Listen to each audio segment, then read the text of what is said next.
Okay, we are live. All right, good morning and welcome to the House Environment Committee.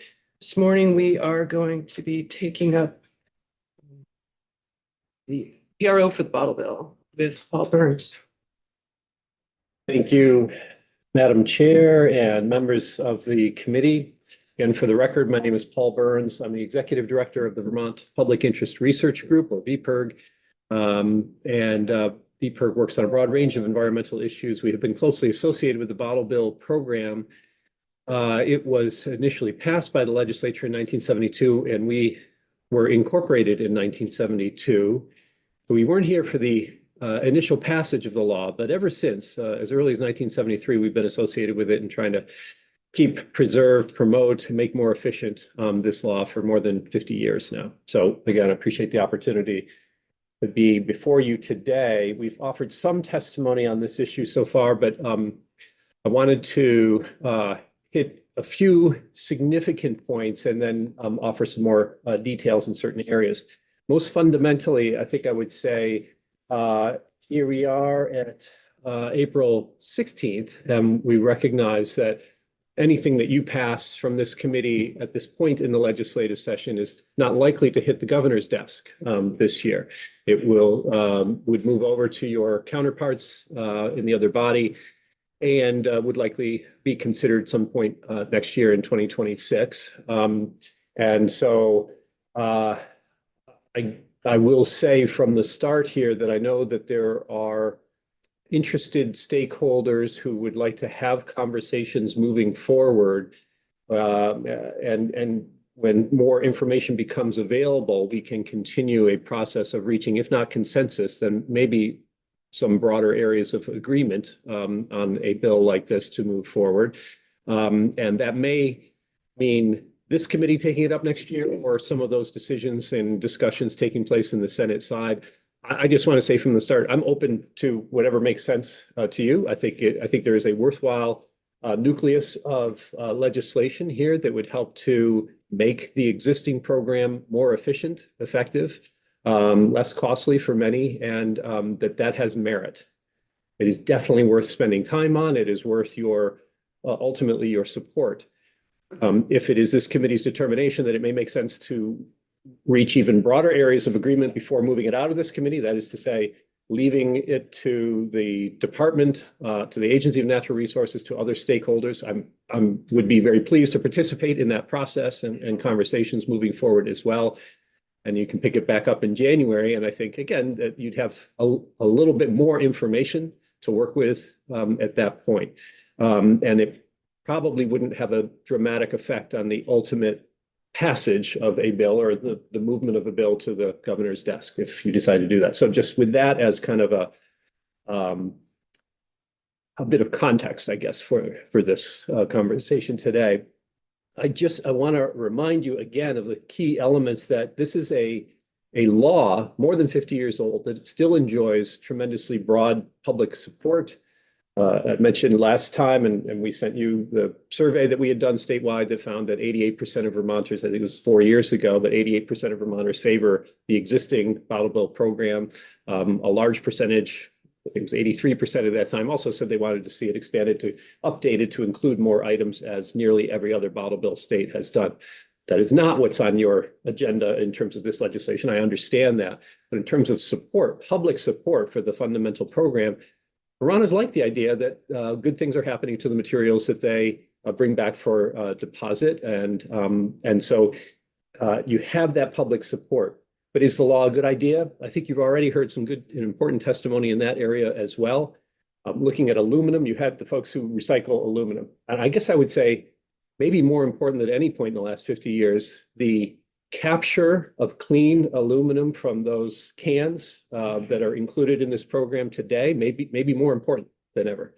That is to say that it stays in our country, that it stays even in our region, and can be turned into new aluminum containers again, instead of having the industry more subject to the chaos, potentially, at least, if not dramatically higher prices that will be associated with the tariffs program and aluminum moving forward.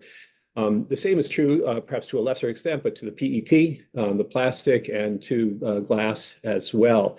You heard from Bree Deatley from the beverage industry, who spoke of the continuing strong markets for PET.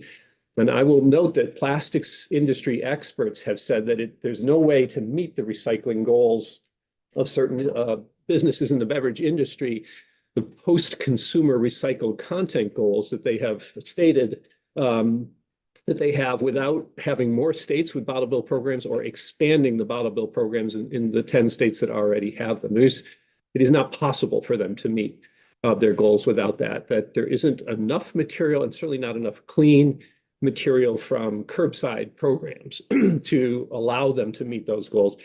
And they would much rather have clean PET that is not plastic that has gone into your blue bin, that is commingled with every other kind of recyclable material.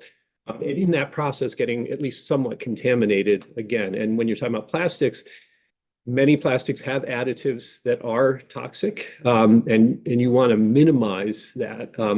In the future, we may or may not decide that recycled, post-consumer recycled content for plastic water bottles or other beverage bottles is just not a good idea because of potential for PFAS contamination or other issues. But if you're going to do it, you want the absolute cleanest material, that is just PET that has already been used as a food grade material. And that's where the bottle bill plastic is, again, very, very valuable. I can provide you an article from this is not just me saying this, it's literally somebody I was just reading the article from the Plastics Hall of Fame who say this is not just Paul Burns, this is the industry saying how important it is that they have that clean bottle bill material. In the past, this committee has also heard from the Glass Packaging Institute, not this year, but in past years. These are the experts in glass bottle recycling.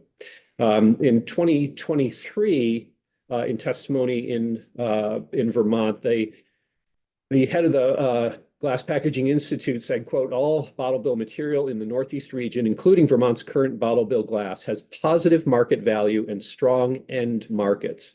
We know what the end markets are, and they include several bottle bill plants in the region. There are several bottle plants in the region, as well as fiberglass production facilities, and aggregate, filtration, high-ray reflection, and other traditional sand substitutes. Bottle bill glass in Vermont has bottle-to-bottle end markets in New York, Ontario, and Quebec, and possibly Pennsylvania and New Jersey." Goes on to say that, please know that there is no comparison in the quality of and breadth of end markets available to the glass collected through the bottle bill program when compared with commingled curbside glass. The recycling rate for bottle bill glass is higher, the cost to process is less, the markets are more robust and within the region, and the yield is far higher. That is the amount of that material that can actually be turned into a new glass container again. These are the experts in taking glass and turning it into a bottle again. They know this better than anybody in the state, I guess I would say. And that's what they say about the value of this kind of program. So this is all to say this is a worthwhile program. It's worth making it as efficient, effective as possible. If you compare that statement about the end use for bottle bill glass to some of the history in Vermont of the difficulty we have had in finding end markets for glass, it is worth noting the situation. And some of you may not be familiar because being new to this committee, but there was the challenge that the Chittenden Solid Waste District had for a number of years. I think it's an ongoing challenge in some respects, but it was discovered in 2018 that Chittenden Solid Waste District had been taking the bottles that have been and other glass that have been dropped at the material recovery facility in Chittenden County and secretly depositing that glass, not in end markets for sale, but in an old lined or unlined landfill in Williston over the side of the road, leading to a composting facility that they had. Just tremendous amounts of glass that they couldn't find an end market to and used it for these other purposes.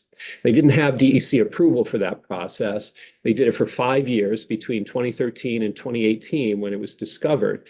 And ultimately, they reached an agreement with the Attorney General and paid a fee or a penalty of in excess of $400,000 at that time. I mention this because it is just demonstrative of the fact that once glass goes through that MRF program, once it's all kind of thrown in together, crushed, and contaminated with other elements of the recycling stream, it does lose value. And it has been a challenge for entities in Vermont who are responsible for finding a market, finding some use for that material. 18,000 tons is the amount of glass that was used in this way. If that 18,000 tons, if you kind of turn that into wine bottles, just think about 18,000 tons of wine bottles. That's enough wine bottles if you put them end to end to stretch from Montpelier to Sydney, Australia. It's a lot of glass that was ultimately kind of disposed of in this way. That doesn't happen with glass brought back for redemption in a bottle bill program. That glass is all used and turned into useful items again. So it brings me to some of the key questions that I think you have before you. And of course, the first is the PRO, the Producer Responsibility Organization. This creation of the PRO, again, for folks who may not have been aware, this idea came initially from the beverage industry.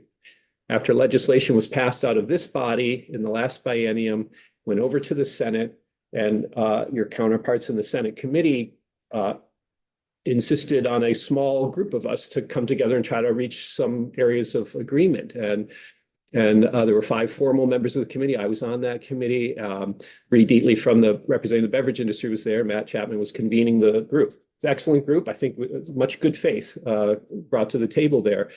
But this idea of the PRO wasn't my idea, and frankly, I didn't love it to begin with. It seemed a little bit like the fox's garden, the hen house of if the industry is in charge of this program. But in discussions, we were able to put certain protections in there. I thought that it ultimately made sense, and it was worth giving the industry more of the authority, responsibility, and control that they sought over this program. And I think Matt Chapman and DEC made good points about how they were stretched very thin. It didn't really have the capacity to provide some of that direction and guidance that the program may have needed. So while it wasn't my idea, we went along with that and agreed that there could be certain benefits of having that program.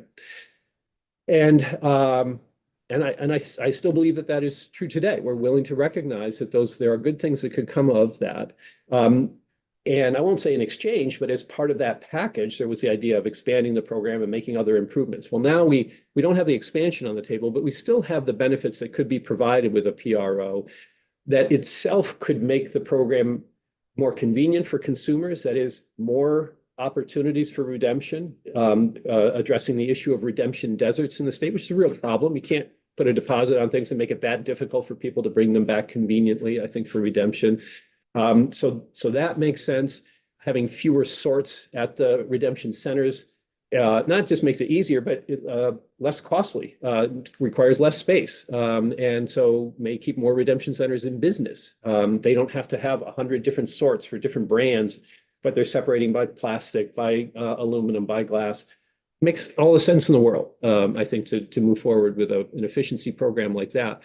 And to leave out smaller mom and pop stores from the requirement of that they take back cans and bottles. Look, many of them aren't doing it anyway. Many of them don't even know that it is a requirement. You could say it's not giving up that, but I will say fundamentally that that was an important piece of the law in 1972 because legislators wanted to make sure that it was just as easy to get your nickel back as it was to pay for it, at the beginning when you bought your beverage product. So there was always a rationale for that. But I think as people have found it more convenient to go to one location and bring back a bunch of containers at once and then continue on with their shopping in another place, that just makes more sense now to be able to leave those mom and pop stores out of it. So I think there's real convenience that could come from them out of this as well. Point again is that this is a proposal, even without expanding the program, that makes it more convenient, less costly for consumers, for small businesses, and for redemption centers. And there's real value in all of that. The question then is, does it make sense to give the PRO money to do this?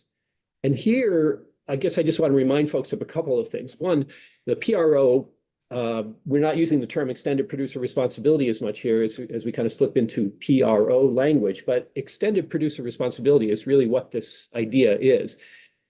And extended producer responsibility, those words are intentional. The idea was that in the creation of certain products, the state has developed as a policy this concept or idea that the manufacturers should take more responsibility over the collection of their product or packaging at the end of its useful life and make sure that it is either recycled or disposed of properly. And so Vermont has been a national leader in EPR, extended producer responsibility programs. Some of you have been a part of many of those, whether it's electronics or mercury lighting, paint, thermostats. Just last year, household hazardous waste you added to the list. And as you've already heard in some testimony, it is only paint that where there's a fee that was through the legislation added to the program to help provide a fund for the industry to do the collection, et cetera, associated with that EPR requirement. But most of these requirements are just that you've sold this product for a long time, you've left a difficult problem for consumers and for taxpayers to address that is costly and has caused harm to our environment and potential harm to public health. And now we're going to require you to take more responsibility. And if in adopting that responsibility, you see a need to incorporate some additional cost in the sale of new products that you sell here, that is anticipated. That is to say, these products cost more to deal with as a matter of our society. They cause problems, and to deal with them appropriately may cost some money. And so somebody's going to pay for that. It's either going to be the consumers, as you pay your bill to have your items picked up, or taxpayers to clean up, hazardous waste sites, et cetera, or the industry that has always made and sold and made a profit off of these products. The idea of EPR is we're going to shift intentionally more of that responsibility to the companies who make the product to begin with. So it's nothing inappropriate about the idea of saying that we think that this is a cost that should be adopted by the industry that made this stuff to begin with. In the area of bottle bill has always been a form of extended producer responsibility. And for about 45 years, the industry itself kept all of the consumers' unclaimed nickels. And that was a policy that changed, I believe it was 2019 here, where the state said, no, we are no longer going to have the industry keep those consumer nickels. Those will come to the state, again, known as escheats. But if you think about how much money the industry made off of those nickels, they don't belong to the industry. They belong to the consumers who always could have brought a can or bottle back for their deposit. But once they don't do that, at some point, it does make sense for something to happen to those dollars. I liken it to if this person passes away with a bank account, and if they don't have any heirs, the bank doesn't get to keep whatever money is left in that account. That goes to the treasurer, and every year you see the treasurer trying to, connect people to their assets and so forth. The same kind of is true here, but it's not going to be possible to find. Treasurer isn't going to talk about somebody's unclaimed nickel, even though it amounts to more than $3 million a year. But it never belonged to the industry, or at least there is that argument that they weren't entitled to those nickels. But if you look back over 45 years or so, now the program generates more than $3 million a year. But let's just say there's an average of $2 million a year. That would be $90 million that the beverage producers and distributors made off of the bottle bill program and all of those unclaimed deposits for 45 years here. And that's probably a conservative number. So they've done pretty well collecting all of those unclaimed deposits for all of those years. You could, as a policy matter, decide that you want to move forward, allow them to either keep some percentage of the unclaimed deposits or set up a program that I would favor more than just giving them a percentage of those, to say maybe some sort of a program where they apply to the agency and say, we have this expense that we anticipate we'd like to do to improve the bottle bill program, the efficiency, give technology to certain redemption centers, something like that. And DEC might approve that up to a certain amount. That's not an unreasonable thing for you to do. I mean, what do you do with the unclaimed deposits? Right now, as you know, it goes to clean water. But as an organization, I would say we've always favored using them for the promotion of an effective bottle bill program or recycling program. I mean, staying with solid waste, there is a nexus. It's a reasonable thing to do with those dollars. A challenge for all of you and your colleagues, of course, would be if you were to take money away from clean water now. It's a very difficult time to do that, and imagine, how you might make that up. I leave that to you. But I did just want to say, the industry has never been entitled to these dollars, and it's not inappropriate to say, as you did with household hazardous waste last year, yeah, we're setting up a requirement, but we're not giving you money, and we're not giving you consumers money to accomplish that goal. And again, it's only in the PAINT program, as far as I know, from Vermont, that has any of those kind of state dollars where you set up a mechanism for the industry to collect additional dollars for that. There are also questions about PRO governance that have come up since I was last in this chair, and there were proposals about setting up a formal group to make decisions on the PRO, and that there might be an environmentalist, there might be redemption center owners, other stakeholders. I'm not sure I would go that far, honestly. There are legitimate questions about some conflict if you have redemption centers on there, and one of the key things that they're grappling is what is the fair rate of compensation for redemption centers. But I think it's an important voice. These are important voices in the process. So two important suggestions. I think one is I would make sure that the PRO is a nonprofit organization. That's the way it's set up in Maine. At least you're taking the profit motive out of this for the people who would be running this, which I think would be important. And I think an advisory board, at least, if not with formal decision-making authority, an advisory board made up of some of the various stakeholders who have been mentioned would probably make a lot of sense. I'm certainly open to other things, but it just struck me that making it nonprofit, ensuring that you've got an advisory board as part of that process would at least be an important step in that direction. Excuse me, Matt Chapman made a proposal that I had not heard until he was in this chair about eliminating the handling fee for the redemption centers. And while I understand the rationale for this, that the PRO could negotiate separate agreements with redemption centers for a fair handling fee based on their costs, I am concerned that there is a substantial power differential between the entities that would be running the PRO and some of the people who have owned and run small redemption centers in different parts of the state. And I'm not sure that I would give that much authority to the PRO right off the bat, as soon as they're established, to immediately set the rate of the handling fee around the state. I would prefer to see some sort of an analysis done by the PRO submitted to the ANR for some sort of an approval. In other words, how would they approach the question of fair compensation to different redemption centers in different areas of the state? I just want to make sure that it's a fair negotiation process. If we're going to consider actually eliminating the handling fee, which will cause, I think, considerable concern among redemption centers. They hear that and they hear no handling fee. That is, of course, not the idea.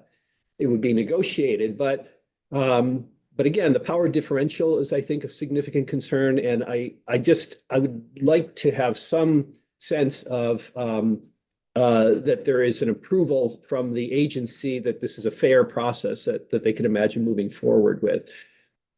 We would certainly be open to potentially a floor and ceiling for that as well, for a handling fee, which would give room for negotiation between the PRO and the redemption centers, which might give some greater comfort to them, and it would maybe never come into play, but it would provide some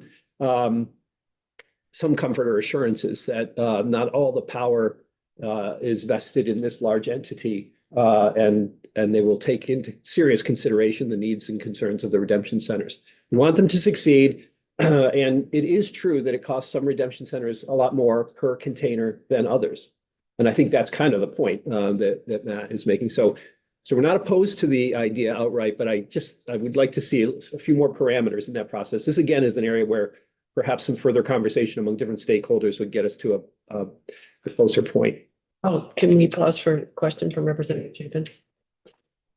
Yeah, the governance piece is fascinating to me, and I don't know anything about other bureaus and how their governance structure works, but the minute you suggest a nonprofit or a private sector enterprise, but not putting folks with other voices on a governing board, I mean, just a nonprofit would have to have a board of directors. Yeah. And that would typically not just be from like industry insiders. So I guess I'm just confused about why you'd recommend a nonprofit structure without inclusion of the varied voices on a governing board, and just to then have a separate advisory board. Not that you need to answer that right now, but I guess, like you just said, I would love to hear a lot more about what best practices are in this kind of a governance structure down the road. And I know there's language from Maine statute which establishes what is, I think, their equivalent of the PRO as a nonprofit. And I think it would be good to investigate that more, Representative, quite honestly. And you're absolutely right. You would ideally seek some diversity on your nonprofit board so that different voices are heard and represented there. And I think that could still happen. I do think that there is a question, perhaps it's just dealt with as a matter of stepping away as look, I run couple of different nonprofits. There are times where an individual on a nonprofit board steps away from a conversation or decision-making process because of a potential conflict of interest. This is not an impossible thing to contemplate or to deal with. Sees around, yeah. So that, that does happen, and that may be a better way to go. The advisory board is less of an issue of actual conflict in a decision-making process there. So I think it's a very fair question, and it's not the area where I would say I have the absolute answer. I'm kind of balancing that. I think there are some important points being shared from different stakeholders in this process already, and I think one way or another it's going to be looked at more closely as this goes forward. And just to follow up on that, so I totally agree. Just to keep contemplating those pieces in a governance structure would be important, but. And this might be a little bit naive, but would the industry not just utilize an existing PRO, since we have neighboring states that have some of the similar structures? Would a PRO just expand to sort of cover multiple states or a whole region? I think I would let others in that side of things respond. That has not been contemplated that we would simply seek an expansion of an existing PRO. Many states that have, there are 10 states with a bottle bill program. They're all a little bit different. And the PRO is kind of an extension on what we would consider to be an existing extended producer response. They already have responsibilities, but these are significantly, well, they're more. I should add that we don't really know what the costs are that are contemplated by the folks who would run a PRO here. That information has been sought from various sources for a period of time, and it hasn't come in detail yet. And I think that's one of the pieces that we're hoping that might become available certainly before next year, that we would have a greater understanding of what the anticipated costs might be to really make this program more effective. And that can be done, again, by the sharing of different technologies in different redemption center locations, just efficiencies in the program, and perhaps the standing up new recycling centers of one sort or another, or either reverse vending machines or actual redemption centers. And redemption centers possibly with people receiving the cans and bottles, and some possibly with technology that is far more effective right now, but it is costly and can't work everywhere. The economies of scale wouldn't have that technology work I think you need a certain volume, to make that work. But as Matt Chapman has said, it does make sense to have somebody who really has their eye on where is the value, where are the opportunities for all of that. There, I agree. I concede that makes sense to have somebody who has that level of oversight and engagement involved in the process of helping to make those decisions. Representative Berkowitz. Yeah, this idea of the sort of non-profit or profit nature of a PRO or any kind of stewardship organization is really interesting. I mean, I guess I've been thinking about it sort of implicitly that these are not profit maximizing institutions by their very nature. And so when PROs come into existence, we want them to behave efficiently. We want them to make the best use of their resources. And it seems like they are the way that they are structured is like they're ultimately beholden to the members of their organization as the ones who are like keeping track of their expenditures. And so I'm imagining that when a PRO is set up, that the members are sort of assessed a portion of the costs of running the PRO on a proportional basis. And that those interests, those different corporations now have specific interests in making sure that the PRO does use the money that they use to fund it efficiently. Is that right in terms of how these things tend to? I would say not necessarily, because you may have, again, the stakeholders at that table are ideally not all producers, not all distributors. And so they are not bearing the same responsibility under an extended producer responsibility program financially. They don't necessarily have that financial skin in the game, but they have a strong interest, arguably a stakeholder interest in some expertise to bring to the table. So I don't think it is just those that have that financial interest, if I was understanding your question correctly. But have an interest and useful perspective to bring to any of these conversations. And I guess more of a comment than a question was just about the handling fee, the way we have it set up now with the fee being basically in statute, seems sort of clunky at best. And it seems like it would be the kind of thing where we would want it to be, that some sort of market-based, setting of that fee would make the most sense. And so it would, I guess, as far as I know, we haven't actually heard in this committee how other states have handled this problem. And if there are sort of any more flexible, fair, market-based solutions that other places have come up with, because just setting it in statute does have obvious problem. It's a problem that it is representative. And as you heard from one of the Redemption Center owners who was in this chair earlier this session, their opportunity for income is established by statute. That is the handling fee. Now, yet their expenses are not regulated. In fact, state law requires the minimum wage to rise regularly. And so that is just one example of where their costs are rising.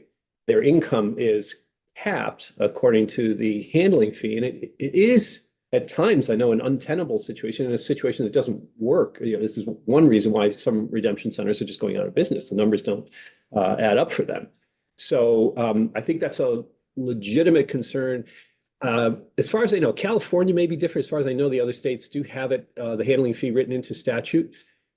But that does cause problems for both. I mean, this, again, I think redemption centers would be nervous to say there is no set handling fee, but for them to understand that there may be a process by which it can be kept fair over time without requiring new legislation to be passed is less clunky, as you say, and I'm not talking about anybody getting rich here, but they got to be able to cover their expenses. I mean, if there really is a fair process, I'm kind of all for it. But I'm a little bit worried about the power imbalance that we're talking. Sort of more like a regulated entity. Yes. Sort of like a utility where it's a monopoly basically. And so there's not the competition in the marketplace that sort of assesses the costs on a rolling basis.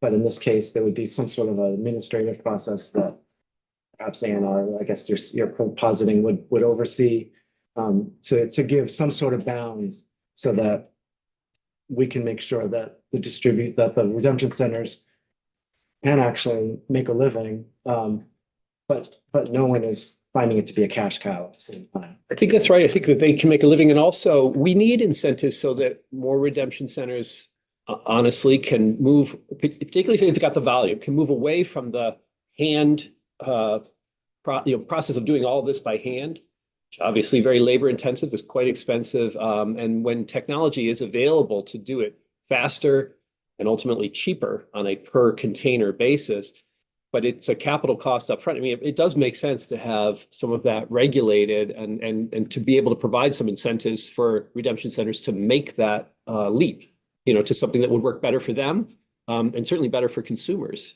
as well. But it's hard under the existing program, I think, to be able to make some of those decisions. And also, if it's a regulated process. Again, according to the bill as you now have it, there would be certain assurances, at least, about distribution of redemption opportunities geographically around the state and in certain higher population areas, which, in this case is just 7,000 or more, but to ensure that there are more convenient redemption center locations where people can bring back any covered beverage container that they have, and make sure that they get their deposit back. As it stands now, a grocery store, which is not a redemption center, only has to take back the beverage containers that they sold, from that location. I think it would make sense to broaden that out, to have, as we are letting smaller stores out of this process, probably making sure that one can bring any beverage back to the still participating locations that we identify moving forward. Finally, I'd say you have heard that the bill that was vetoed by the governor last year, the primary concern that the governor raised was one of the expansion of the program there. And this bill doesn't do that. It does make the existing program work better. There is no chance that we will be without a bottle bill program moving into 2026 and hopefully beyond, from my perspective. It does therefore make sense to help make the program less costly, more efficient, more convenient for all the players in the program. Now, that's what I think this legislation kind of sets out to do, regardless of whatever happens with expansion. So I can follow up with a bit more detail and some citations on some of the things that I noted here, but would be happy to answer any of the questions that you may have. Members have further questions?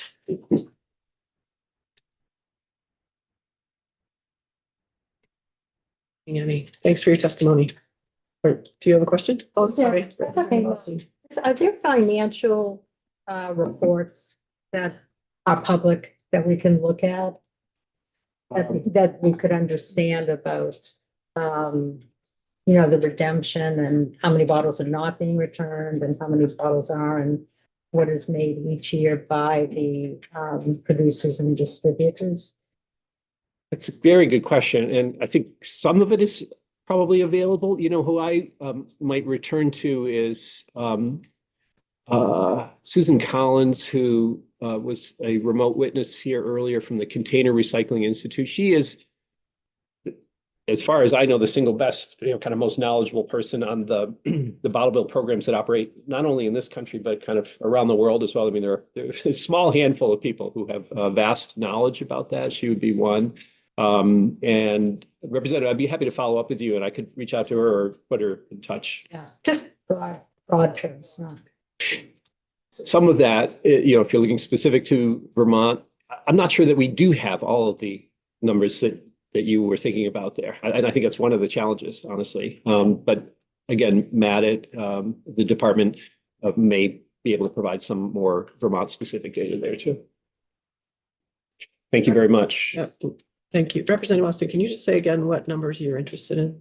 Well, I'm interested in,